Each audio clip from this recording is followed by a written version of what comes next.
부족하나 하나님은 완전하십니다라는 제목으로 하나님 말씀 나누겠습니다. 광고 시간에 말씀드린 것처럼 오늘은 2019년도 마지막 주일 예배입니다. 여러분, 한 해 동안 많은 일들이 있었을 줄 압니다.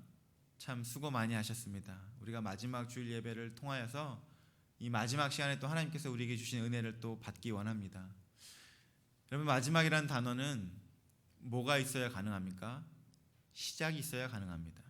마지막이라는 단어는 시작이 있다는 얘기입니다. 그리고 시작이라는 단어는 반드시 어디를 향해 달려갑니까? 마지막을 향해 달려갑니다. 하나님은 우리 삶 가운데 어떠한 일들을 계획하셔서 시작하시고 끝내십니다. 그리고 그것을 통해서 우리가 하나님의 뜻을 깨닫고 알게 됩니다. 인생에서 그러한 많은 일들을 통해서 우리는 세상적으로도 참 많은 지혜를 얻게 됩니다. 여러분, 그래서 시작이 반이다라는 얘기가 왜 나옵니까? 시작하라고, 시작이 중요하다고, 시작을 통해서 일을 행하라고 우리에게 알려주는, 지혜를 알려주기 위해서 그런 말들이 나온 것처럼 우리가 참 좋은 일들, 귀한 일들, 가치 있는 일들을 시작하는 것 매우 중요합니다. 그런데 그것만큼 더 중요한 것이 있다면 그 일을 잘 마무리하는 것 더 중요하다고 할 수 있겠습니다. 아무리 좋은 시작이 있어도 끝이 좋지 않으면 그것은 좋지 않은 일이 될 것이고, 아무리 작게 시작하여도 끝을 잘 마무리하면, 좋게 끝내면 그 일은 잘 끝나게 됩니다.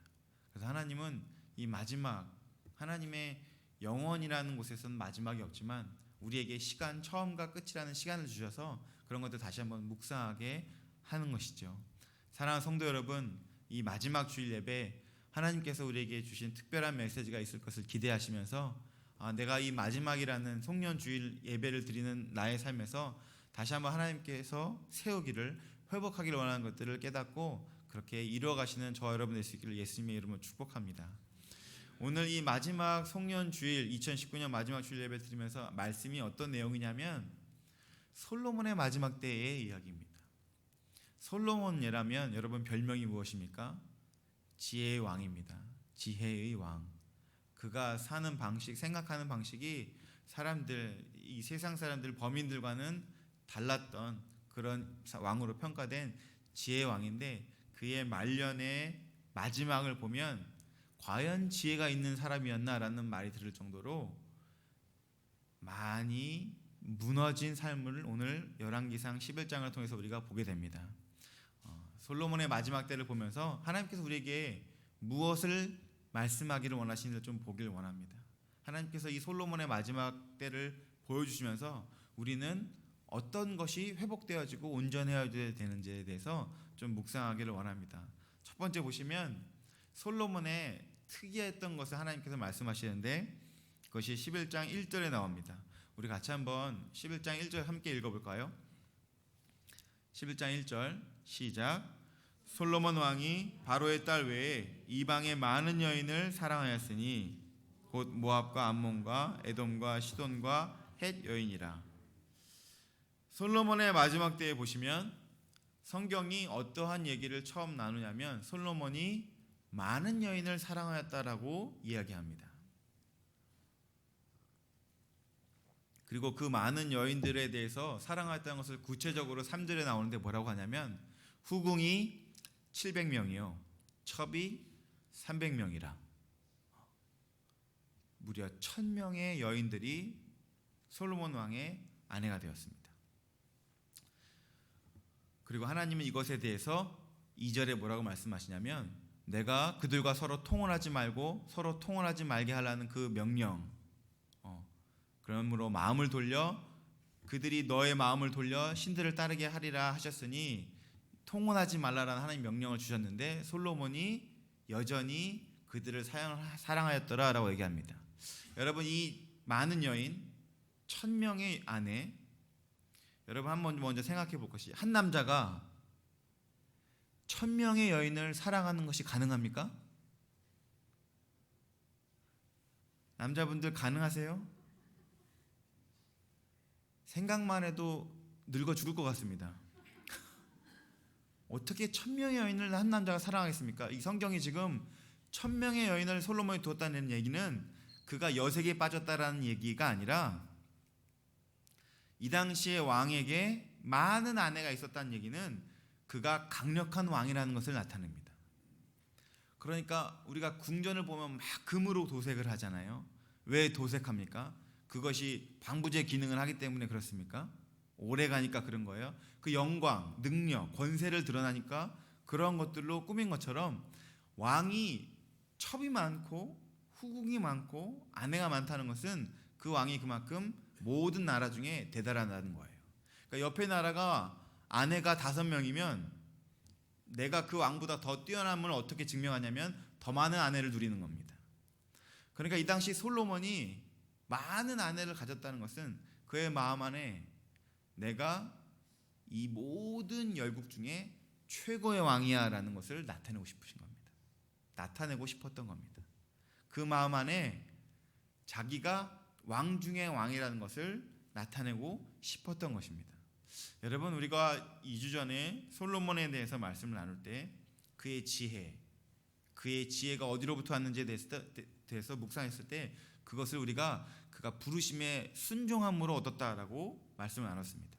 하나님 저를 왕으로 세우셨사오니 이 왕의 직분을 잘 감당하기 위하여서 제게 지혜를 주십시오 라는 지혜를, 그러니까 그는 철저히 하나님의 백성을 섬기는 자로 잘 감당하길 원하는 그 사모함이 있어서 왕을 직무를 수행했던 자였는데 그의 마지막을 보니 하나님의 백성을 섬기려는 것이 아니라 도리어 되돌려서 모든 백성, 더 나아가서 모든 열방 중에서 나를 높이기를 원하는 그의 교만함이 1000명의 아내를 누리게 되는 그런 열매로 나타나게 되는 것입니다. 그러니까 이 마지막 때의 솔로몬의 모습을 성경이 뭐라고 얘기하는 것이냐면 그는 하나님을 섬기려는 것이 아니라 자기 자신을 섬기는 왕이 되었다라는 것을 우리에게 보여주시는 것이에요. 사람이 처음부터 하나님을 어기겠다고 하는 것이 아니라 마지막에 가서 보니 그가 변질되어 있는 것을 지금 보여주는 것입니다. 여러분, 우리가 2019년 마지막 주일 예배를 주님께 드리며 우리의 삶을 돌아볼 때 여러분 한 가지를 좀 한번 묵상해 보십시오. 여러분 하나님 앞에서 주신 은혜에 얼마나 겸손함으로 서 있는지, 또는 마땅히 누려야 된다는 교만함으로 서 계신지를 좀 묵상해 보라는 겁니다. 사람이 다 처음에는요 겸손하고 낮아진 모습으로 있습니다. 여러분 비기너, 무언가를 처음 배우는 사람들, 무언가를 시작하는 사람들은 굳이 가르쳐주지 않아도 대단히 겸손하게 서 있습니다. 그런데 어느 순간 익숙해지고 잘하게 되고 심지어 칭찬받고 많은 지혜도 누리고 권세도 누리며 주목을 받게 되면 자기가 예전에 했던 일에 대해서 잊게 됩니다. 내가 왜 어디로부터 여기까지 왔는지에 대해서 잊게 됩니다. 그리고 그러려고 했던 것은 아니지만 그 세상 것들이 이제는 내게 너무나 좋은 것으로 여겨집니다. 너무나 즐거운 거예요. 솔로몬이 그래서 성경이 뭐라고 그러냐면 그들을 사랑하였다라고 얘기합니다. 2절 마지막에 보시면 그들을 사랑하였다는 얘기는 1000명을 사랑했다는 것이 아니라 그 모든 그들을 통하여서 이야 좋다, 세상 권세를 사랑하였다는 것입니다. 세상 권세를 좋아했다는 거예요. 사랑하는 성도 여러분, 좋은 땅에 인도하신 하나님 때문에 감사하던 인생이 어느 날 좋은 땅에 있는 좋은 곳을 보면서 이야 좋다라고 하면서 하나님이 쏙 빠지고 땅만 남은 그런 것들을 경험하게 된다는 것입니다. 여러분 우리 인생의 일상에 이런 것들이 벌어지게 되는지 아닌지 한번 좀 돌아보라는 겁니다. 제가 이 말씀을 묵상하면서 굉장히 솔로몬이 저 같다라는 생각을 했습니다. 제가 마치 솔로몬 같다는 생각을 했습니다. 여러분 제가 목사로 부름받고 하나님께 목사로 헌신할 때 저는 결코 좋은 집, 좋은 차, 좋은 것을 먹고 좋은 것을 누리기 위해서 시작하지 않았습니다. 목사로 헌신하게 됐을 때 제일 먼저 들었던 생각은 나는 좋은 것을 누리지는 못하겠구나, 경제적으로 많은 것을 누리지는 못하겠구나 라고 하면서 많은 것을 포기하면서 사실 헌신하기 시작했어요. 그래서 아내랑 결혼할 때에도 사모가 되기 때문에 아내에게 첫 번째로 물어봤던 것이 당신도 알다시피 목사의 월급이 많지 않다. 심지어 어떤 목사들은 못 받기도 한다. 아냐, 안다. 감내하겠느냐, 감내하겠다. 이런 것들을 서로 같이 확인하고 기도하고 시작했던 것이에요. 여러분, 근데 제가 그때 목사로 헌신한다고 했을 때 저는 대학교 4학년 때 예수를 믿었기 때문에 친구들이 다 불신자였습니다. 근데 제가 같이 늘 이렇게 지내던 친구들이 대학교 4학년 때니까 이제 졸업하고 취직을 하거나 대학원에 가거나 여러 가지 선택의 앞에 두고 제가 갑자기 신학대학원 가서 목사를 하겠다고 하니까 친구들이 뭐라고 대답했는지 아십니까? 제가 그 대답을 잊을 수가 없습니다. 친구들이 뭐라고 대답했냐면 잘 결정했다. 교회 안 다니는 친구들이에요. 잘 결정했다. 내가 우리 집 앞에 있는 교회를 보니까 목사님이 제일 좋은 차를 타더라. 목사님이 차에서 내리니까 앞에 다 줄 서서 인사하더라. 너 비전 있는 선택을 했네. 제가 그 말을 듣고 너무 놀랐어요. 야, 이게 그렇게 비쳤는구나. 불신자들 눈에 목사라는 사람이 헌신하고 희생하고 그렇게 배려하는 삶이 아니라 오히려 그렇게, 제가 살았던 동네에 큰 교회가 있었는데 그 큰 교회가 담장이 없었어요. 그래서 밖에서 그 교회가 다 보입니다. 그리고 그 교회가 계단이 한 30층으로 돼 있어서 높은 성전이 딱 있어요. 그러니까 주일 예배 드리면 수많은 인파들이 우르르르르 올려가는 거예요. 그리고 목사님이 이제 나오실 때는 홍해가 갈라지듯이 사람들이 갈라지고 쫙 내려오면 밑에 차가 딱 준비되어 있고 그런 것들이 아파트에서 이렇게 보였어요. 그러니까 친구들이 그걸 보고 교회 목사, 야, 너 나중에 우리 친구 중에 제일 잘 나가겠는데, 이런 얘기를 했던 거죠. 제가 참 그걸 들으면서 에이, 뭐 또 모르면서 교회를 모르니까, 하나님을 모르니까 이렇게 얘기하는구나 하고 그냥 웃고 넘겼는데, 그렇게 전도사 시절을 겪고 목사 시절을 겪으면서 어느 날 제가 탁 든 생각이, 너무나 목사에게 존중하며 인사하는 성도들을 당연시하게 여기고, 너무나 대접받는 자리에 앉아있는 것을 당연하게 여기는 저를 보면서 화들짝 놀랐습니다. 제가 타고 있는 차를 보다가 동기들, 다른 목사님들이 타는 차를 보면서 야, 저 차 좋은데? 라는 생각을 하는 저를 보면서 화들짝 놀랐습니다. 다른 동기들의 사례비를 듣고 나의 사례비를 들으며 비교하며 화들짝 놀랐습니다. 섬김을 받으려 하는 모습이 제 안에 있는 것을 보면서 솔로몬 왕이 말년에 이렇게 된 것이 전혀 다른 사람 이야기 같지 않게 저에게 들렸습니다. 사랑하는 성도 여러분, 여러분들의 삶은 어떠십니까? 여러분들은 하나님이 주시는 것을 여러분의 것으로 여기지는 혹시 않으십니까? 그렇게 여기지는 않으십니까? 솔로몬이 자기의 것을 여기는 것을 넘어서서 자기의 나라가 더 커지게 만드는 욕심으로 똘똘 뭉친 말년을 보게 됩니다. 솔로몬이 우상 숭배하려고 많은 여자들을 받았을까요? 그렇지 않습니다.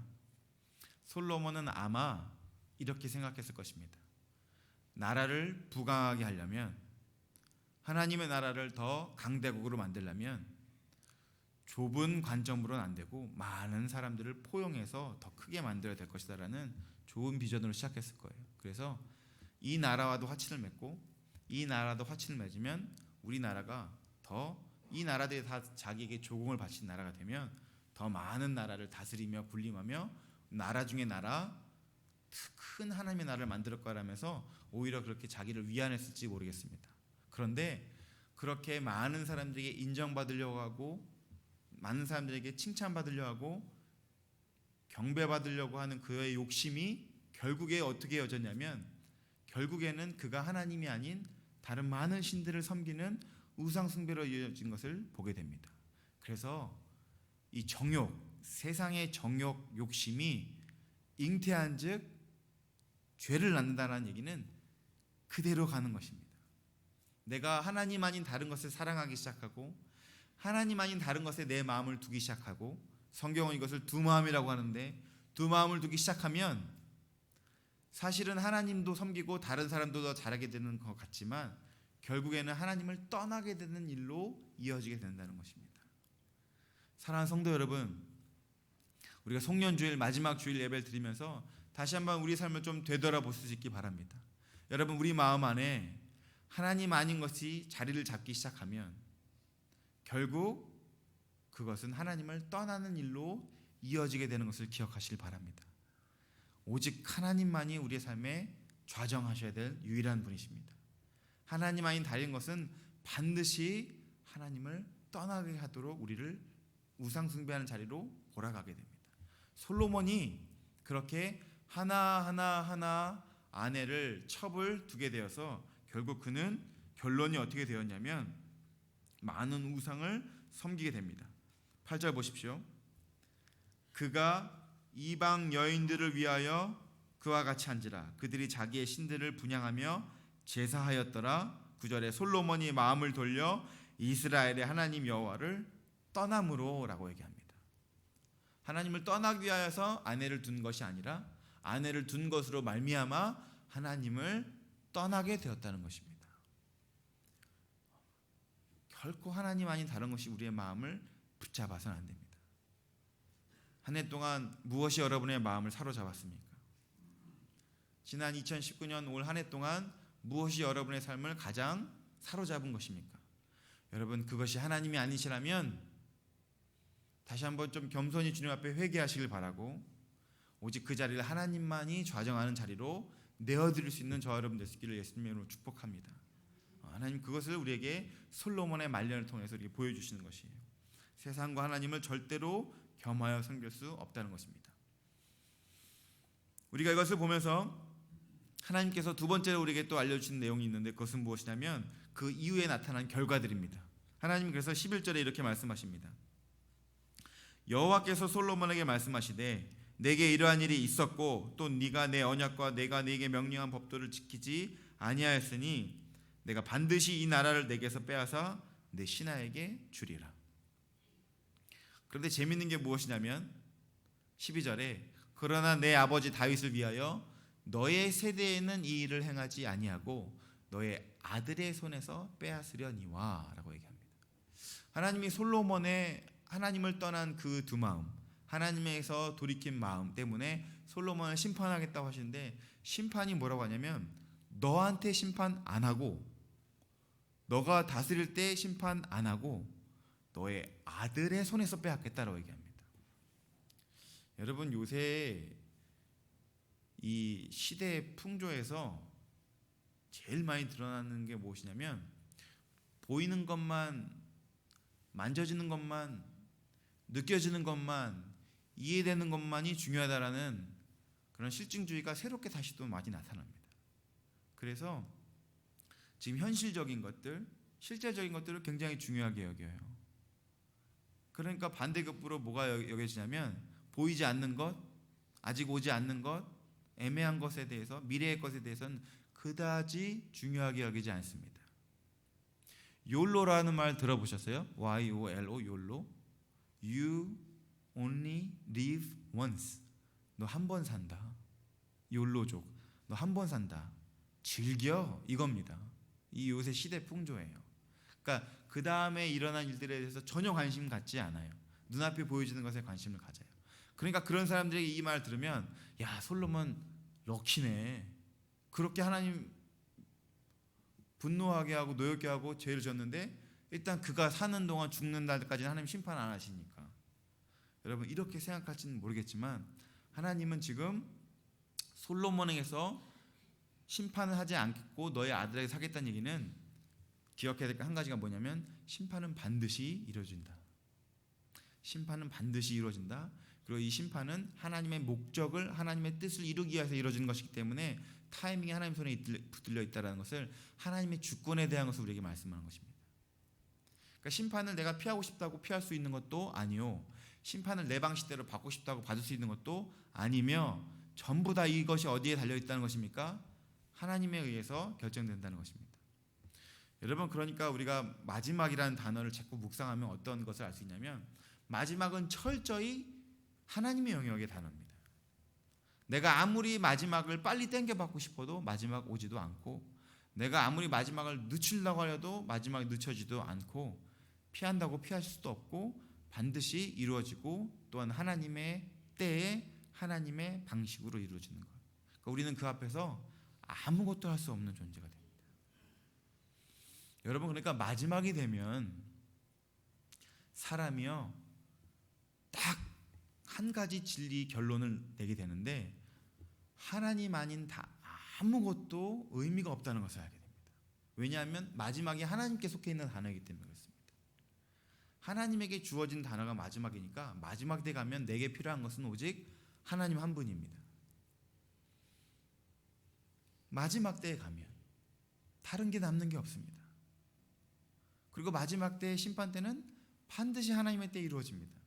그러니까 이것을 우리에게 하나님께서 뭐라고 말씀하시는 것이냐면, 우리는 하나님 아니고서는 아무것도 아닌 존재임을 깨달으라라는 것입니다. 여러분, 인생의 마지막 시기가 오게 되면 이것이 더욱더 구체적이게 되고 분명해집니다. 정말로 중요하게 남는 것이 하나하나 사라지면서 마지막에 하나 남는 것이 무엇이냐면 하나님 한 분입니다. 내가 붙잡고 의지하고 소망해야 될 가치가 하나님 한 분뿐이 없다는 것을 더 확실하게 알게 됩니다. 내가 이루는 수많은 일들과 상관없이 오직 하나님, 오직 하나님. 여러분, 우리가 그 길을 향해 달려가고 있는 거예요. 마지막은 우리에게 그것을 보여줍니다. 사랑하는 성도 여러분, 우리에게 주어진 모든 것들 가운데 늘 지혜 있게 생각해야 될 한 가지는 이 끝에서 정산하신 하나님, 기다리신 하나님을 묵상하는 것입니다. 여러분, 그래서 모든 일에 있어서 이렇게 결론을 내주십시오. 하나님, 이 일을 통하여서 주님께 영광 올려드리길 원합니다. 주님, 이 일을 통하여서 주님 앞으로 나아가길 원합니다. 여러분, 이 단어가 있다면 굳이 더 많이 움켜쥐려고 할 것도 없고, 더 많이 흩어지는 것을 아쉬워할 것도 없고, 오직 오고 가는 모든 일들 속에서 하나님의 초점을 맞추는 우리의 인생이 흔들림 없게 나가게 될 것입니다. I am nothing without God 이라는 단어를 여러분 꼭 기억하십시오. 하나님 없이는 아무것도 아닙니다. 반대로 하나님이 있다면 우리는 다 가지고 있는 것입니다. 하나님이 마지막에 계십니다. 여러분, 우리가 그 길을 향해 달려가고 있습니다. 그 초점, 그 시선을 놓치지 마십시오. 반드시 하나님의 때에 하나님의 것을 이루실 것을 신뢰하십시오. 그러면 내 눈에 지금 아무것도 펼쳐지지 않더라도 하나님 반드시 그것을 있게 하실 분이십니다. 그리고 내 눈에 아무리 많은 것처럼 보이는 것처럼 있을지라도 하나님의 때에 그것을 다 없게 하시는 분이십니다. 하나님을 주목하십시오. 하나님을 우리의 마지막에 두는 마지막 골, 타겟을 두시고 여러분, 우리의 모든 것을 주님을 위하여서 드리십시오. 하나님 우리에게 마지막 때에 그것을 원하십니다. 여러분, 목소리가 더 잘 나올 때 여러분의 목소리를 하나님께 드리십시오.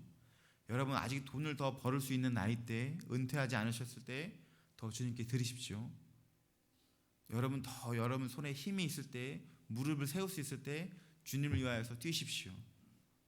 마지막 때가 되면 다 그것이 하나님께로 드려지는 그것을 우리가 경험하게 될 것입니다. 이 두 번째 내용이 바로 I am nothing without God. 마지막 때에 오직 하나님만이 나의 전부가 되는 것을 확인하게 하신다는 것입니다. 그래서 내가 네가 아니라 너 아이들 손에서 뺀다는 것을 심판의 방법을 통해서 하나님께서 우리에게 보여주는 것이죠. 여러분, 우리가 이 솔로몬의 말년을 보게 되면 이 두 가지 내용, 첫 번째, 하나님께서 우리를 통하여서 세상과 하나님 동시에 섬길 수 없고 오직 하나님만이 우리의 중심이 있기를 원한다는 것을 솔로몬의 삶을 통해서 보여주시고, 또 한 가지, 하나님 없이 우리가 아무것도 아닌 것, 모든 마지막이 하나님께 속해 있고 심판이 하나님 손에 붙들려 있다는 것을 깨닫게 하시면서 우리를 겸손하게 하시고, 또한 우리의 연약함, 부족함을 인정하게 하시면서 마지막, 그럼에도 불구하고 우리에게 주신 하나님 마지막 메시지 한 가지가 더 있다면 그것이 13절에 나옵니다. 우리 13절 같이 한번 읽어보겠습니다. 시작. 오직 내가 이 나라를 다 빼앗지 아니하고 내 종 다윗과 내가 택한 예루살렘을 위하여 한 지파를 내 아들에게 주리라 하셨더라. 여러분, 솔로몬의 마지막을 보면 아주 흉합니다. 1000명의 아내를 거두어서 그가 하나님의 마음을 떠나게 되고, 심지어 하나님이 그에게 계속해서 돌아오라고 2번이나 말씀했다고 성경이 얘기합니다. 9절에 보시면 2번이나 그에게 나타나시고 라는 말씀을 통해서 계속해서 권면하시지만 솔로몬이 떠났습니다. 그래서 솔로몬의 아들 때에 하나님 말씀하신 그대로 르호보암과 여로보암이라는 분열 왕국이 시작됩니다. 르호보암은 솔로몬의 아들로서 남유다를 다스리고, 여로보암은 솔로몬의 신하로서 말씀하신 그대로 너의 신하가 내 아들에게서 빼앗으리라고 하는 말씀 그대로가 성취됩니다. 그래서 분열 왕국이 되기 시작해요. 그래서 결국 다 이방 나라 아수르와 바벨론의 이 두 나라가 다 멸망합니다. 사라집니다. 하나님 말씀이 그대로 이루어지게 되는 것이죠. 참 흉한 것이 솔로몬의 때부터 시작됩니다. 그의 정욕, 그의 탐심과 욕심, 욕망 때문에 그가 더 뛰어난 왕으로 인정받고 싶고 높임받고 싶은 그 정욕 때문에 모든 것들이 이루어지고 그의 아들들 손에서 다 심판이 벌어지게 되는 것을 보면서 참 흉한 모습을 보게 되는데, 이것이 우리의 삶과도 그렇게 다르지 않다는 것을 알게 되면서 참 끔찍하고 참 안타깝고 내 인생도 다르지 않는 것에 대해서 절망할 수밖에 없는데, 이 13절에 하나님께서 뭐라고 그러시냐면 오직 내가 이 나라를 다 빼앗지 아니하고 내 종 다윗과 내가 택한 예루살렘을 위하여 한 지파를 내 아들에게 주리라 라고 하시면서 반전의 말씀을 하나를 탁 남기십니다. 다 망할 것이다. 네 아들 너의 신하의 손에 나라 다 빼앗길 것이다. 하지만 내가 다윗과 예루살렘을 위하여, 내가 택한 나의 백성들을 위하여 한 지파를 너의 아들에게 주리라 라고 하십니다. 이것은 미래에 이루어질 하나님이 다시 회복하실 하나님의 나라에 대한 하나님의 소망을 이것 가운데 나타내는 것입니다. 반전에 있는 것입니다. 여러분, 그래서 13절을 우리가 한 단어로 표현하면 이렇게 표현할 수 있습니다. but 한 단어로 but입니다. 그러나.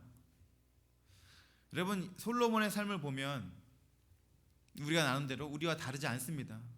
우리도 욕심에 사로잡혀 우리의 삶을 허비하고 낭비하게 되고, 우리도 마치 마지막이 안 오는 것처럼 지금을 즐기며 살아가고, 그렇게 있는 모습도 우리에게도 있음을 고백하며 우리도 멸망받지 않을 수 없는, 우리도 솔로몬처럼 그런 심판을 당하지 않을 수 없는 존재, 그런 존재라는 것을 인정하지 않을 수 없는 것이 우리인데, 13절에 but 그러나 하나님이 내가 이 나라를 다 빼앗지 않겠다라는 그 반전의 말씀이 나옵니다. 여러분, 이것이 우리가 늘 마지막 때에 경험하는 하나님 우리에게 주신 소망입니다. 여러분, 2019년도를 돌이켜 봤을 때 후회와 회한이 어떻게 없을 수 있겠습니까? 부끄러움과 수치가 어떻게 없을 수 있겠습니까? 그리고 반드시 그것은 솔로몬의 아들 때의 그 심판이 이루어진 것처럼 우리가 행동한 그 많은 것들은 반드시 하나님의 때에 지불하게 될 것입니다. 심판당하게 될 것이에요. 그런데 그런 절망밖에 없는 이 스토리 가운데 13절이 우리가 뭐라고 하시냐면 but 그러나, but 한 단어가 더 들어가야 되죠. but God, 그러나 하나님께서 다 빼앗지 않을 것이다. 하나를 줄 것이다. 이 반전. 여러분, 이것이 우리에게 이 마지막 주일 예배 드리면서 우리에게 주시는 하나님의 말씀입니다. 여러분, 사람이 무슨 말을 하다가 but 그러잖아요. 그러면 그 앞에 무슨 말을 한 내용이 중요합니까? 그 뒤에 내용이 중요합니까? 뒤에 내용이 중요해요. 와, 그 사람 참 괜찮아. 얼마나 말도 이쁘게 하고 행동하는 것도 참 조심스럽고 예의 바르고. 근데 여러분, 이 근데 한 말이 나오면은 이 앞에 있는 내용 아무것도 중요하지 않아요.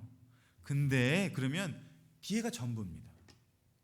그러니까 하나님이 지금 13절 통해서 이 욕심에 파묻혀서 이 솔로몬 왕이 욕심 때문에 그의 자녀들이 망하는 막 설명하다가 그런데 하나님께서 라고 13절에 우리에게 주시는 것입니다. 사랑하는 성도 여러분, 여러분과 저의 삶 가운데 일어나는 그 수많은 우리의 절망, 우리의 부끄러움, 기억하고 싶지 않은, 되돌리고 싶지 않은 2019년도에 있었던 그런 많은 안 좋은 추억, 기억, 그런 것들을 떠올리지만 여러분 이렇게 결론 내십시오. But God, 그러나 하나님께서 여러분 우리에게 다시 새 일을 행하실 하나님을 기대하고 소망하십시오. 언제나 우리의 삶 가운데 여러분 한 단어를 품으십시오. But God 이라는 단어입니다. 여러분 우리에게 절망이 있을 때, 우리에게 암흑이 찾아올 때, 아무것도 보이지 않고 일어날 힘도 없을 때 한 단어를 마지막까지 품으십시오. But God, 그러나 하나님께서 여러분 다시 일하실 것입니다. 다시 행하실 것입니다. 다시 세우실 것입니다. 여러분 이것이 우리의 소망입니다. 그래서 오늘 설교 제목처럼 우리는 부족하지만 우리는 솔로몬처럼 부족하여서 솔로몬처럼 마치 1000명의 아내를 얻어서 자기의 삶을 더 바벨탑을 쌓는 것처럼 높이 세우려는 그런 모습이 내 안에도, 내 마음 안에도 욕심으로 있지만, 부족하지만, 그래서 그것으로 인해서 우리도 솔로몬처럼 멸망당할 수밖에 없는 존재이지만, But God, 그러나 하나님께서 우리에게 다시 새 일을 행하실 분이십니다라는 것을 믿음으로 고백하시길 바랍니다. 2019년도 마지막 주일을 보내면서 우리가 하나님께 올려드릴 고백이 바로 이것입니다. 하나님, 저는 죄인이고 저는 부족하고 저는 연약하며 저는 멸망당하기에 마땅한 존재입니다. 그러나 하나님께서 저에게 새 일을 행하실 은혜의 하나님이신 것을 믿음으로 고백합니다. 여러분 이것이 우리의 결론이 되어야 된다는 것입니다. 하나님이 이 은혜를 우리에게 주시기를 원하십니다. 그래서 그 멸망당할 수밖에 없는 나라를 통하여서도 그러나 하나님께서 예수 그리스도를 보내시고 다시 하나님의 사람들을 세우셔서 하나님의 나라를 이루어 가시는 것을 성경이 기록하고 있는 것입니다. 2019년도를 마감하며 여러분 우리는 망하고 우리는 부족하고 우리는 연약한 결론을 겸손하게 주님께 드리시길 바랍니다. 그리고 거기서 끝나지 마시고 But God, 그러나 하나님께서 그럼에도 불구하고 나를 다시 세우실 것이고 나에게 다시 은혜를 주실 것이고 나의 삶을, 나의 가정을, 나의 교회를, 나의 사업처에서 다시 하나님께서 새로운 일을 하실 것이다라는 기대와 소망으로 믿음으로 나아갈 수 있는 저 여러분 될 수 있기를 예수님의 이름으로 축복합니다. 우리 함께 기도하시겠습니다. 참 좋으신 하나님 아버지, 2019년도 마지막 주일 예배를 또 주님 앞에 드리며 하나님 말씀 가운데 다시 한번 주의 음성을 듣게 하시니 감사합니다. 하나님, 우리의 삶의 처음과 끝이 주님께서 시작하셨고 주님께서 마치심을 겸손하게 고백하시며 주어진 시간 가운데 오직 하나님을 경외하는 인생이 되게 하여 주시옵소서. 하나님, 지난 한 해를 봤을 때 솔로몬의 부끄러운 삶처럼 동일하게 우리의 삶에도 부끄러운 영역이 있었음을 겸손하게 고백합니다. 하나님, 우리의 그 부족함, 연약함 때문에 우리가 또 멸망을 피할 수 없는 그런 죄인임을 또 아버지 인정하며 고백합니다. 아버지, 하나님, 우리가 이 겸손한 고백을 드리면서 다시 한번 그 겸손한 고백의 마침을 하나님의 은혜를 구하는 것으로 이어지기를 원합니다. 세상의 헛된 것을 내려두고 하나님의 하늘에 참된 것을 소유하는 은혜를 우리에게 주시옵소서. 아버지, 우리는 부족하고 연약하여서 망할 수밖에 없지만 그러나 하나님께서 다시 한번 우리를 세우셔서 새 일을 행하실 분이심을 소망으로 바라며 아버지, 2019년도 마지막에도 오직 하나님만 구하며 다시 한번 하나님의 은혜를 사모하며 나의 나된 것이 오직 하나님의 은혜인 것을 겸손히 고백하는 모든 성도들 되게 하여 주시옵소서. 감사를 드립니다. 예수님의 이름으로 기도합니다. 아멘.